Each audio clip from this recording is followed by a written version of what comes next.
Yo people, welcome back to Ron's Tech Hub, and today we're going to be looking at the Streamplify Mic Pro. This is a 60-pound microphone that was designed mainly for recording and for streaming. So let's just quickly go around the box to see what we have. So on the front we have the mic, obviously. So this is a stand. I don't know how to set this up yet, but we'll figure it out. It has RGB, not something I'm a fan of, but RGB is everywhere now. 192 kilohertz, and it has 24-bit audio, 4 polar patterns, noise reduction. It has 4 condenser capsules, and it also has an anti-vibration mount. On the left hand side, nothing noteworthy. Same thing on the right hand side again. At the back of the box we have some more specs back here. For this specific one, it's the Mic Pro. The color is black. The sensor stack is a 14mm condenser capsule. The condenser number is 4. So for pickup pattern we have stereo, omnidirectional, cardioid, and bidirectional. The sample rate again, we have 192 kilohertz and it's 24-bit audio. The frequency response is 70 hertz to 20 kilohertz. Signal to noise ratio 82 decibels plus or minus 3 decibels. 3.5mm headphone jack, so you can plug your headphones in. We have a mute function, yes. Power required 5 volts at 300 milliamps, so quite low. Your Android phones and tablets might also be able to power this. Actually, that's very low. This is plug and play. The connection type is USB-C, but I believe it has 2 cables in there, USB-C to USB-C and USB-C to USB-A, so you can go to a normal laptop as well. Cable length, we have 180 centimeters or roughly 1.8 meters, so almost 2 meters long. That's a decent length, I think. It says compatible devices: laptop, PC, gaming consoles, PS4, Xbox, PS5. However, as I said before, this might also work on an Android device. I will try this on my phone to see if it works. Compatible softwares or operating system: Windows 11, Windows 10, Windows 8, Mac OS, and Chrome OS. Might include Android as well. It might even include iOS, because iOS now has a USB-C port. This also has tripod compatibility, so supports a standard 5/8 inch head. And then it mentions some stuff about RGB here. So let's quickly get into the box and see what we have. To open the box, lay it on the side,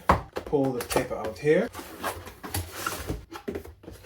We have a booklet, which we're never going to use. We have some foam at the very top to try and keep everything as secure as possible. So this is what we have inside the box. And from the left, we have the 2 USB cables. We have a USB-A to USB-C, and we also have a USB-C to USB-C. We have the mic holder itself. So this is what's going to hold the mic in place. In this plastic pouch here, we have the mic itself. And finally, we have the mic stand. So I'm going to show you guys how to set this up quickly. I'm going to plug this into my laptop and then test it and compare the quality between my built-in microphones on the laptop, my cheap headset, which has a really good mic, which I've been using for a few years, and then this device.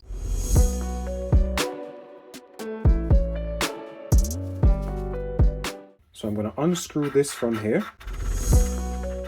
Then I'm going to get the holder itself, put this microphone through the holder. I want my volume button to be at the very front, so I'm going to ensure that the volume button's at the front. And I'm going to simply screw this back on. Once that's on, I'm going to unscrew this section here. Then this part here goes flat on the table. The microphone stand itself, the holder, is going to go on top of this, but this tiny piece here needs to go through this hole, and I need to screw from the bottom.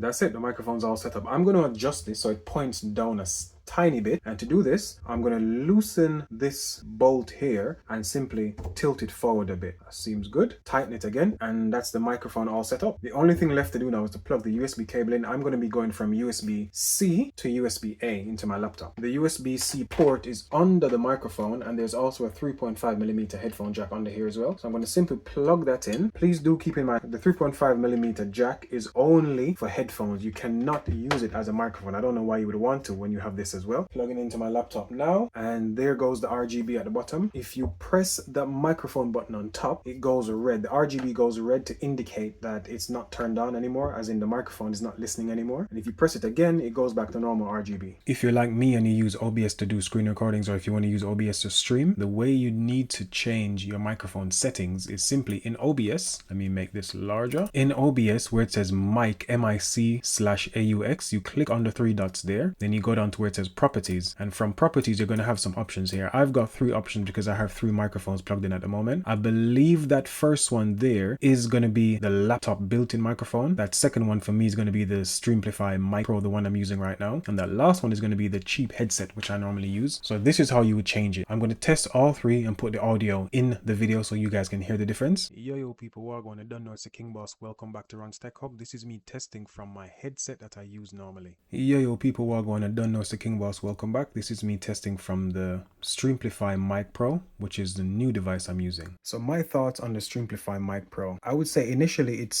feels very light. The microphone itself feels very light. It doesn't feel like there's much to it. I've had condenser microphones in the past and they've been quite hefty, quite heavy. It's made completely of plastic. The only part that is metal is the base, but everything else is made of plastic. I like the fact that the USB-C cable is included and you can go either USB-C to USB-C or USB-A to USB-C. I like the fact that you can plug your headphone in here and you can monitor what's going on as well. I don't like the fact that the stand is so short and that there's no way to increase the length of it. That would have been a really nice feature to have, and I know you can buy the adapters to make it longer, but if it was included in the box for £60, that would have been really good. I like the fact that it has that nice to reach button at the top that you can simply press to mute the microphone. Front controls the gain, so you don't have to go into software to do that. So if I show you quickly on my screen here, that's the gain going up and the gain going back down, and if I turn it all the way to the left, it will simply stop working. The only thing I need from this microphone now is for it to have a stand that can increase the height, because what would be ideal for me, this is purely for me being purely selfish, is to have this microphone sitting just above the monitors there so that I can still see everything on both screens, but then it can pick up everything I'm doing just the same when I'm doing my screen recordings, for example. That would be a really good feature for me. Alright, so I'm quickly gonna test the microphone, the Streamplify, on my Android tablet. So I'm gonna plug into USB-C here. It gets power, which is not surprising because again, this is only 300 milliamps and this can definitely do 300 milliamps. So what I'm going to do now is open my voice recording thing here, and I need to test to see where the audio is being recorded from. It can come from the microphone or it can come from the tablet. So if I hit record here, if I tap on this, that doesn't really do much, but what I'm going to do, I'm going to blow into the microphone, and if I blow into the microphone and see stuff moving here,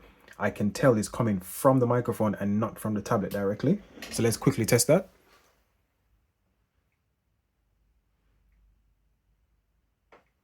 Yep, working perfectly fine. So you can use this on an Android device. I don't know why you would, but the option is there. If you're somebody who streams from a tablet or from a mobile phone, or you're trying to do some front-facing screen recording videos, this will work perfectly fine. And the quality, you've heard the quality is quite good quality. So thank you guys for watching. Like and subscribe. More content incoming.